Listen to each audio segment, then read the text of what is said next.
The sirens began to scream across Moscow's western suburbs. In that moment, the city knew the war had come home. At exactly 11 p.m. on November 17, 2025, radar operators in a Pantsir Sonet battery stared at their consoles, their faces bathed in the green glow of tactical displays. 40 hostile contacts materialized from nothing, small, erratic, coming in low. On screen, it was chaos blooming in the dark, a new kind of modern warfare. This was no random attack. This panic was the intended surface of a strike months in the making, set in motion by a military decision just hours before. But to understand how Moscow was pushed to the brink, the timeline must rewind.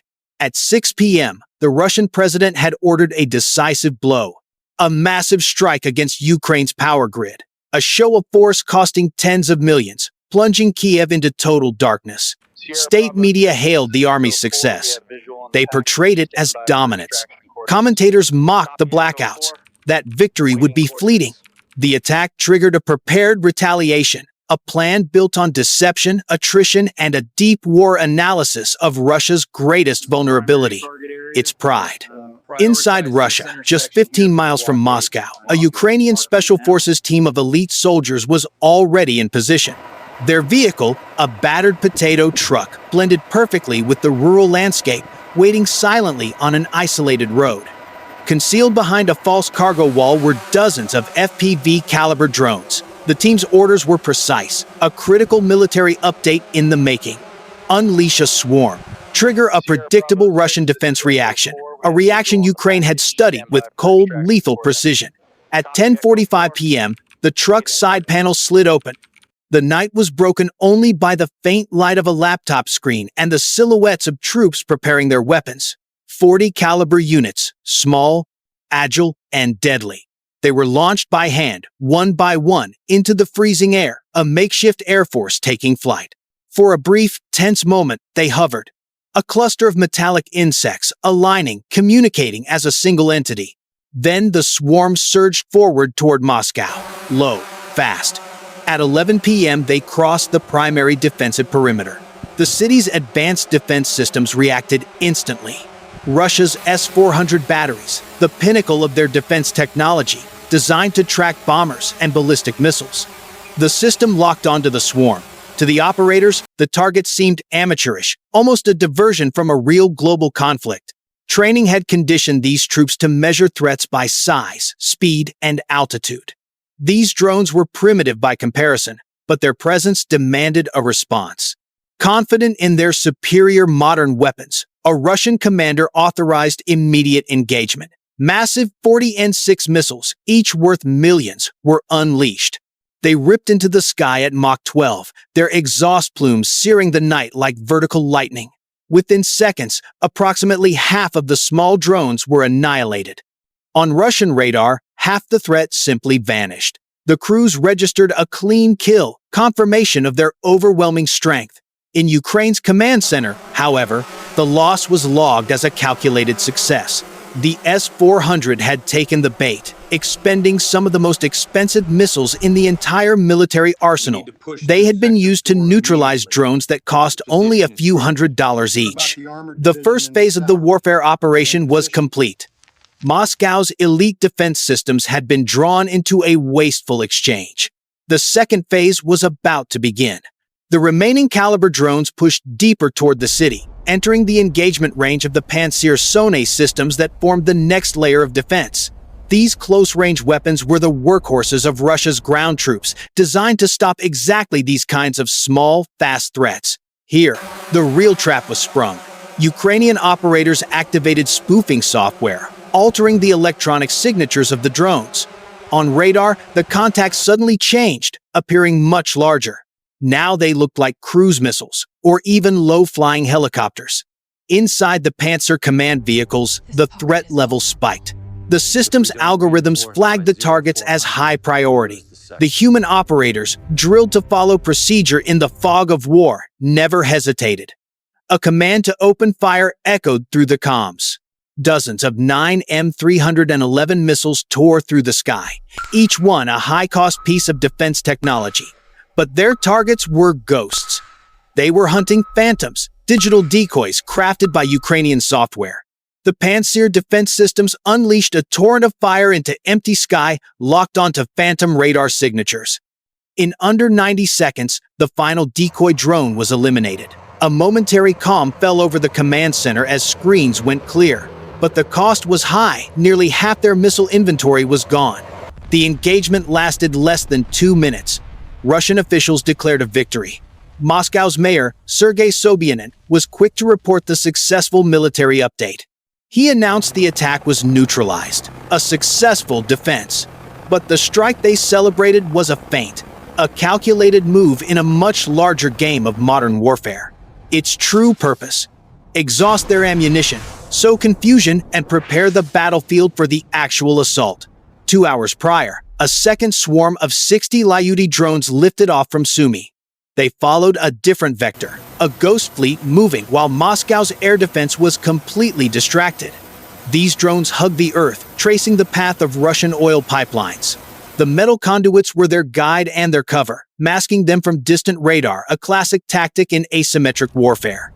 Their ascent was perfectly timed, a deliberate military action. It began the exact moment the Pantsir crews were reloading their depleted weapons. Radars were cycling down. Then, the screens flashed alive. 60 new contacts materialized from the west, bigger, faster, and undeniably hostile. The brief sense of victory in the command center evaporated. Confidence shattered, replaced by the cold dread of this escalating global conflict. The first wave was a phantom. This was the real attack. With the Pantsers scrambling, the city's last line of defense fell to the short-range Tor M2 systems operated by the army. Lethal, fast, and precise. This advanced defense technology served as the capital's final automated guardians. The Lyuchi drones broke formation to meet them. The swarm scattered, each drone carving an independent attack vector. Their mesh network coordinated the chaos, creating an unpredictable web of threats, a hallmark of modern weapons. In a command bunker in Ukraine, operators watched in grim silence. Their strike force was being torn apart by the defensive fire. One by one, their drones vanished from the screen. The sky over Moscow was stitched with explosions. The drone count plummeted. 50, then 40. The air war was brutal. Then 30. In under 2 minutes, 34 drones were obliterated. The mission was on the verge of total collapse. But this was a contingency the Ukrainians had planned for. Russian commanders engaged the Krasuka-4, a powerful electronic warfare system. It flooded the airwaves with a wall of disruptive energy. Its purpose: to sever the link to any aircraft, to blind and deafen their operators. Back in the Ukrainian command center, the drone feeds blinked out. Screens turned to snow. 80% of the remaining drones went dark simultaneously. For the soldiers at the controls, it was the moment they feared most. The drones were now on their own, flying blind. But the swarm held. It did not falter, even severed from its human command. The remaining drones initiated autonomous protocols. They began sharing data packets, triangulating their positions using internal gyroscopes and cached information. They referenced their last known GPS coordinates. Instead of breaking apart, the swarm tightened, moving as one, a cohesive unit of troops reacting to a threat. They shifted to collective navigation. On the ground, Russian warfare officers must have expected them to fall from the sky. Instead, they adapted. The electronic attack hadn't stopped them. It had forced the swarm's intelligence to evolve in real time. This would become a major headline in military news. Control shifted from the ground to the air, a decentralized mesh network. The drones pressed on, navigating a storm of shrapnel and electronic noise. 6 drones broke through. They entered Moscow's final defense perimeter. Missiles were low. Jammers were bypassed. The city had one last option: the navy of rapid-fire cannons. Pantsir vehicles guarding key suburbs unleashed a final wall of steel. Dense streams of 30mm rounds ripped through the air. 4 of the 6 drones were instantly shredded, torn apart in mid-flight. But 2, tough as Marines, pushed through. Damaged, smoking, they stayed on course, closing on their targets. The targets: fuel depots at Sheremetyevo International Airport and the Transneft pipeline hub.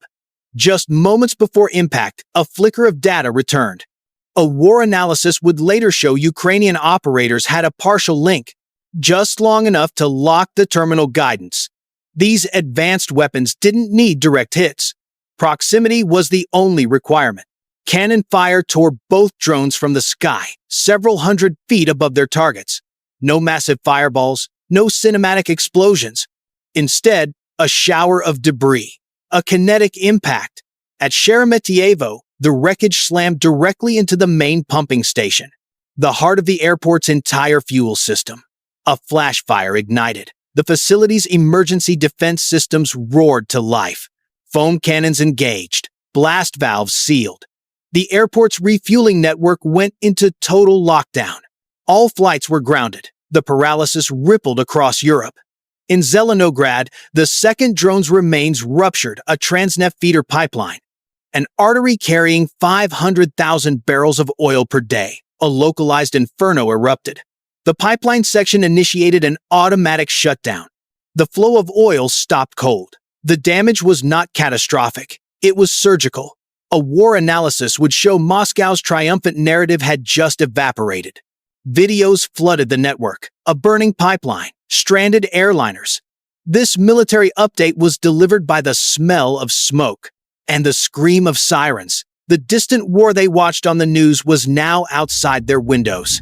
The strike echoed previous breaches, including the audacious attack on the Kremlin itself, a moment that had triggered vast military spending on air defense. Rooftop missile platforms stood guard, yet all that defense technology failed to stop this. The night's numbers told the true story. Russia had executed a $50 million strike package on Ukraine. They then spent an estimated $200 million defending their capital from the response. Add the cost of disrupted oil and grounded flights. The final financial toll for one night, $250 million. Ukraine's investment was roughly $2 million, 100 drones, a single truck, and a coordinated plan from their armed forces. The return on investment was over 100 to 1. This operation was a brutal lesson in modern warfare. Strategic misdirection now outweighs brute force. The European Union pledged another €1 billion to advance Ukrainian drone development. The broader implications for this global conflict were clear. This was not about destruction. It was about exposing profound vulnerabilities. It forced a costly reaction, proving how a smaller, more agile military could outmaneuver a larger army. The message was unmistakable. In this new era of warfare, innovation with modern weapons reshapes the battlefield. As the smoke drifted across the Moscow skyline, the question hanging over the world was not whether another strike would come, but how the next phase of this war would unfold.